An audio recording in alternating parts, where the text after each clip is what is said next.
एक रात जब हमारे बेटे बिस्तर पर थे, मैं और मारिया नीचे थे और हमने नेटफ्लिक्स पर एक साथ एक फिल्म देखने का फैसला किया।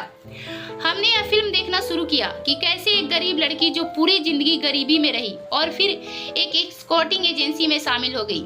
यह लड़की फिल्म में बताया गया है कि कैसे वह प्रति ग्राहक लगभग $1000 कमा रही थी। जब लड़की ने यह कहा तो मारिया की प्रतिक्रिया थी, मैं एक फार्मेसी में दिन में कई घंटे बिताकर साल में उतना ही कमाती हूँ जितना वह एक महीने में कमाती है।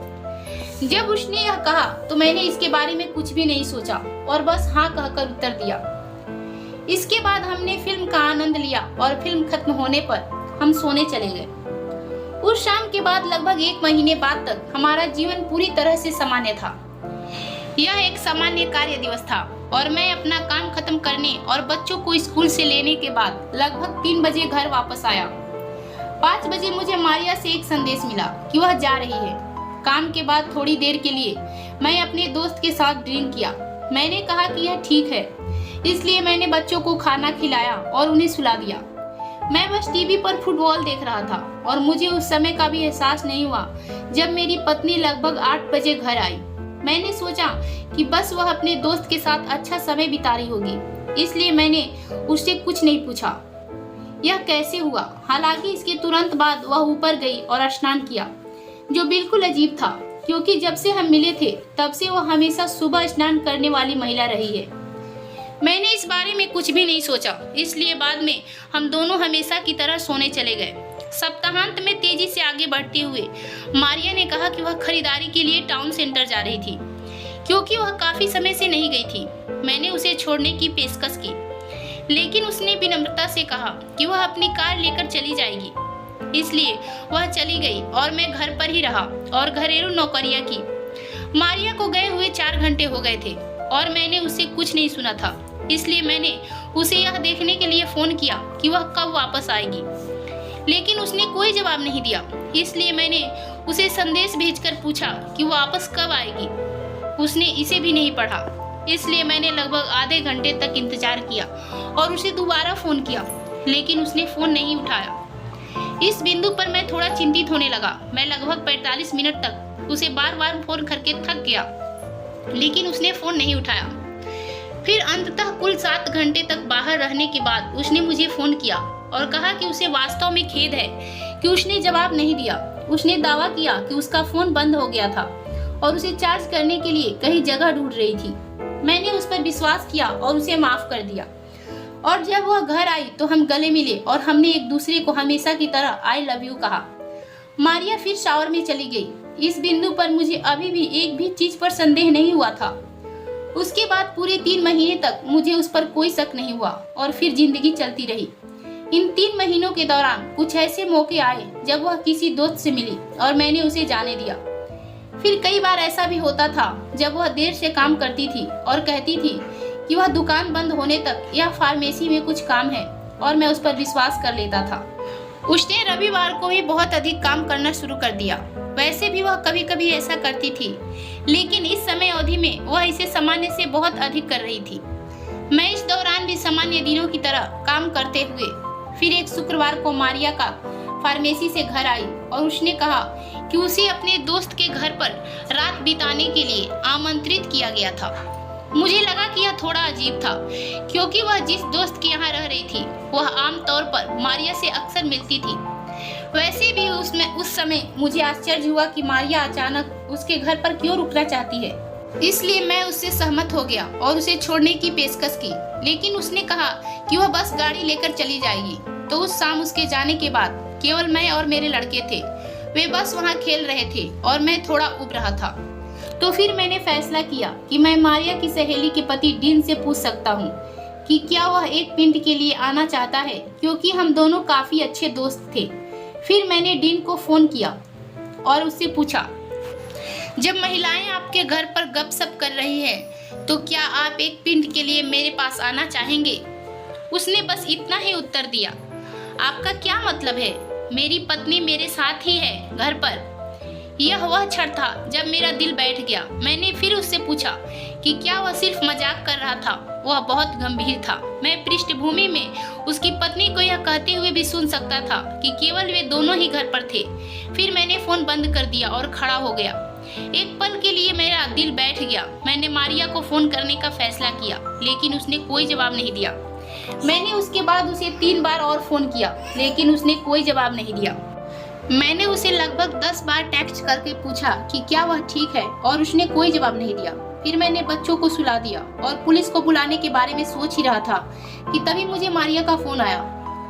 आपको इतना चिंतित करने के लिए मुझे बहुत खेद है, उसने फोन पर कहा कि उसका मतलब था कि उसे देखने जा रही थी। दूसरे दोस्त ने गलती से गलत नाम बताया और जब वे रात के खाने के लिए गए तो उन्होंने फोन का जवाब नहीं दिया। तब मुझे वास्तव में राहत महसूस हुई, लेकिन मैंने उससे कहा कि वह अपना फोन चालू रखे। उसे शुभ रात्रि कहने के बाद मैं खुद सोने चला गया और मैं मन ही मन सोचता रहा कि कम से कम वो ठीक तो है ना। लेकिन एक बात मुझे परेशान करती रही कि वह इतनी देर तक डिनर पर क्यों थी। फिर मैंने सोचना बंद कर दिया और सो गया। फिर अगले दिन दोपहर 1 बजे मारिया घर पहुंची और उसने बिल्कुल सामान्य व्यवहार किया।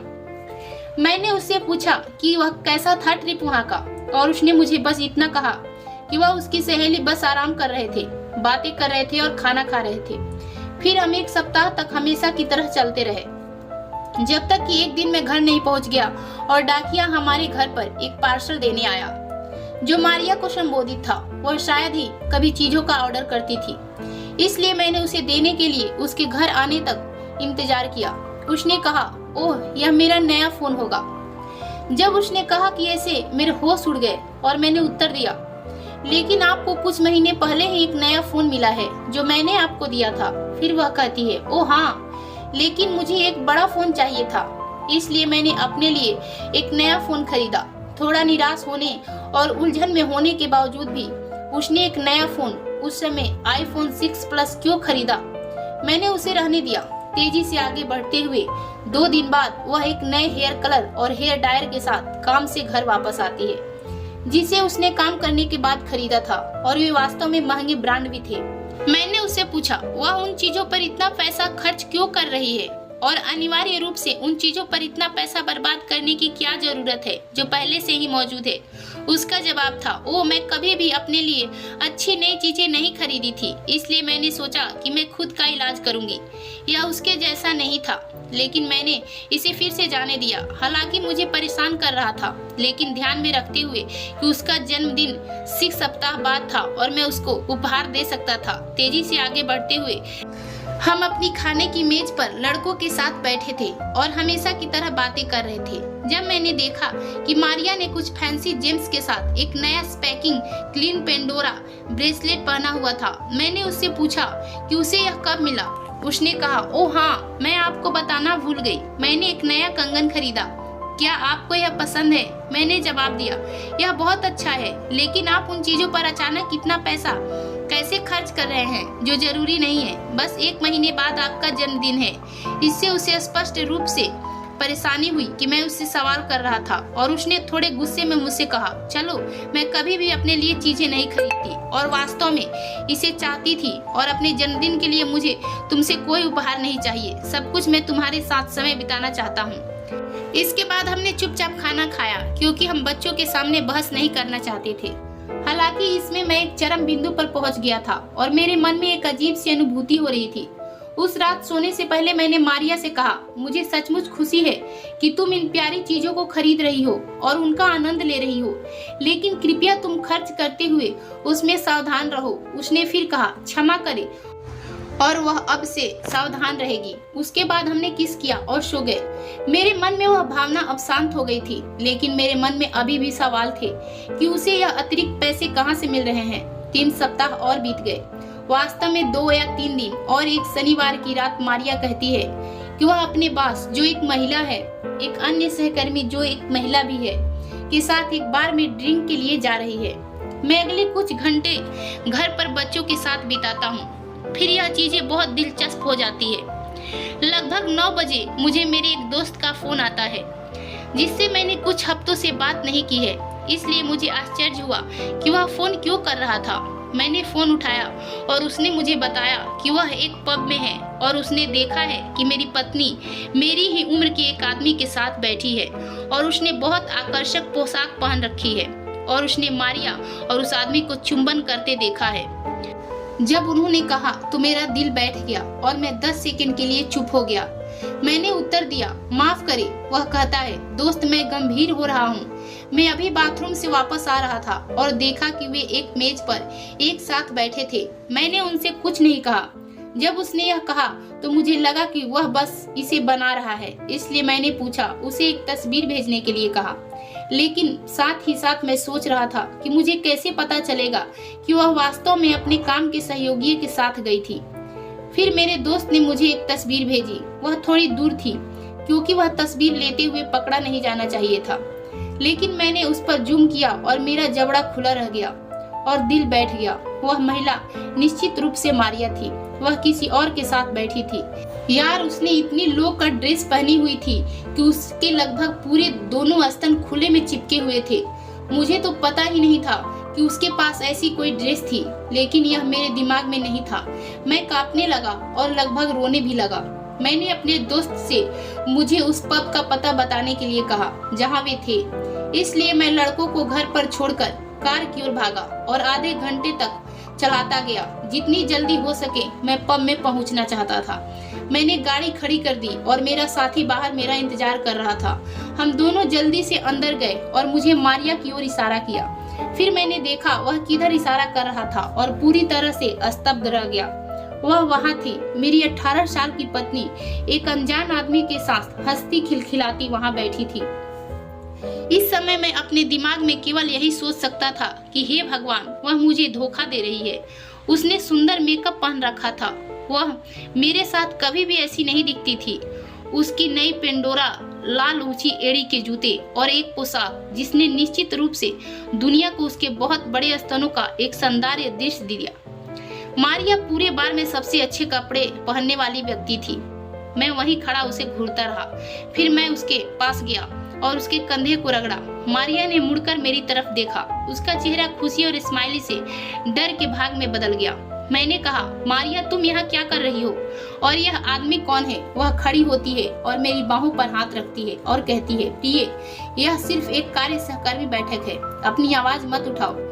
उसको इतना कहने के बाद मैंने कहा, ऐसी पोशाक पहनी है, मौका नहीं, तुम मेरे साथ आओ। इसलिए मैंने उसका बैग उठाया और बार से बाहर जाने लगा।